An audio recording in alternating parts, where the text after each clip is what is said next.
Hello दोस्तों, जय हिंद। तो आज हमारे साथ है नितेश भाई, जिनका हाल ही में एसएससी जीडी 2025 में बीएसएफ में सिलेक्शन हुआ है। तो आइए यार नितेश भाई से जानते हैं बीएसएफ का सफ़र कैसा तय किया उन्होंने, बताएंगे हमें। तो भाई जय हिंद नितेश। दोस्तों।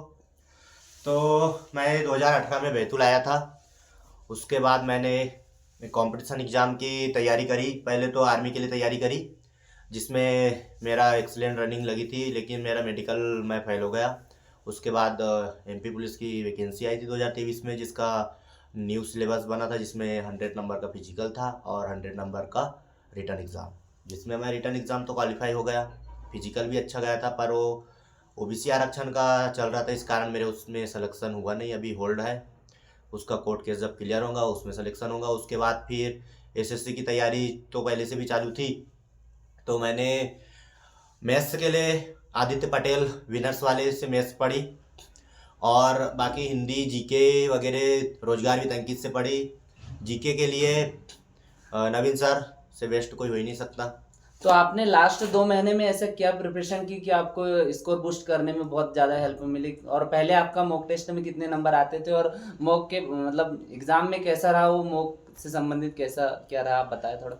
तो दोस्तों, जैसे मैंने एमपी पुलिस की तैयारी करी थी, उसमें मेरा सिलेबस लगभग पूरा कंप्लीट था। बस हिंदी भी पहले भी एग्ज़ाम एसएसजीडी का दिया था, उसमें मैं क्वालिफाई हुआ नहीं था। तो उसमें मेरा सिलेबस तो कंप्लीट था। लास्ट के 2 महीने मैं टीए की भर्ती देने चला गया था उत्तराखंड। फिर मेरे पास लास्ट के 2 मंथ बचे थे।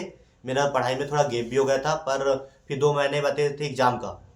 तो मैंने फिर जो लास्ट पे टारगेट सीरीज चलाते हैं आरडब्ल्यूए मॉक टेस्ट का 20-20 क्वेश्चन के Hindi GK maths practice set, जो प्रैक्टिस प्रैक्टिस सेट सेट। चलते हैं, तो उसको लगाया मैंने। और निरंतर प्रतिदिन एक से दो दो टेस्ट देते गया, जिसमें मेरे 120 125 यानी 120 से ऊपर ही नंबर आते थे। 120 125 130, मैं ज़्यादा बोलूंगा नहीं कि तुमको बोलोगे कि मैंने बहुत नंबर आ रहे थे। 120 125 130 ऐसे ही नंबर आते थे। 140 भी आए, लेकिन 130 एवरेज मान सकते हो कि आप 130 नंबर मेरे मॉक टेस्ट में आते थे। और मॉक को मैं बताना चाहता हूँ कि मॉक जितने आते हैं अब उसमें परफेक्ट ऐसा कुछ नहीं होता कि मॉक में कम आ रहा है उससे डिमोटिवेट हाँ, होने की अभी जरूरत नहीं जैसे है। समथिंग आपके पास 1 महीने बची है। ये अभी एसएससीजीडी का 23 फरवरी से हाँ, एग्जाम तेईस है। फरवरी से जो 2026 यदि का। आपके अभी 120 नंबर भी आ रहे होंगे, तो डिमोटिवेट होने की जरूरत नहीं है। आप देखो कि आप कहाँ गलती कर रहे हो। मॉक लगाने से भी ज़्यादा इंपॉर्टेंट है कि उसका एनालिसिस कैसे किया जाए। तो आप आप मॉक का कितना एनालिसिस करते थे, और सिली आपकी जो सिली मिस्टेक होती थी उनको कैसे रोके, आप बताएं उन्हें थोड़ा। जैसे 1 घंटे का मॉक टेस्ट होता था, 1 घंटे में मॉक टेस्ट लगा लो, फिर एनालिसिस करो कि किस पार्ट में या कौन से सब्जेक्ट में अपनी कहाँ कहाँ गलती हो रही है। मेरे समथिंग समथिंग 17-18 में से तो सर हर एक मॉक में सही होती थी।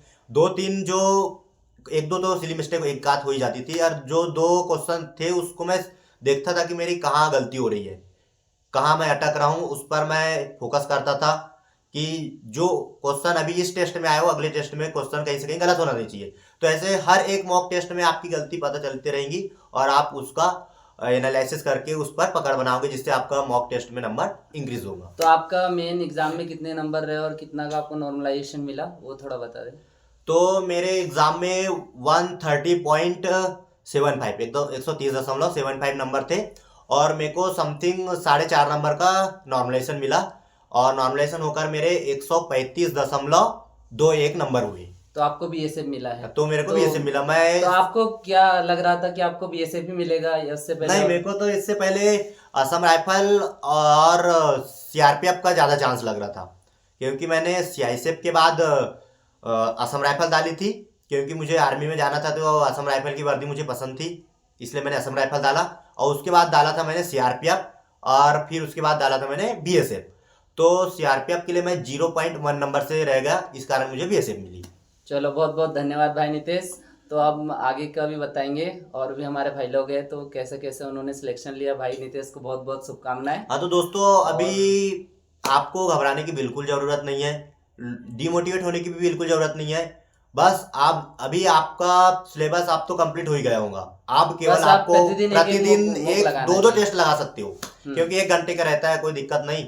एक जैसे आप लाइब्रेरी जाते होंगे तो सुबह लगा लो एक टेस्ट, उसका एनालिसिस कर लो, दिन भर थोड़ा बहुत प्रैक्टिस सेट वगैरह आरडब्ल्यू के चल रहे हैं उसको लगा लो, फिर शाम को एक टेस्ट लगा लो, और एकदम टेंशन फ्री होके दो। ज़्यादा से ज़्यादा आप अपना टाइम कम करने पे कोशिश करो, क्योंकि एग्ज़ाम आएगा सरल, तो उस टाइम का ही इम्पोर्टेंट है। ठीक है भाई, बहुत बहुत धन्यवाद आपका। जय हिंद। ठीक है दोस्तों, जय हिंद।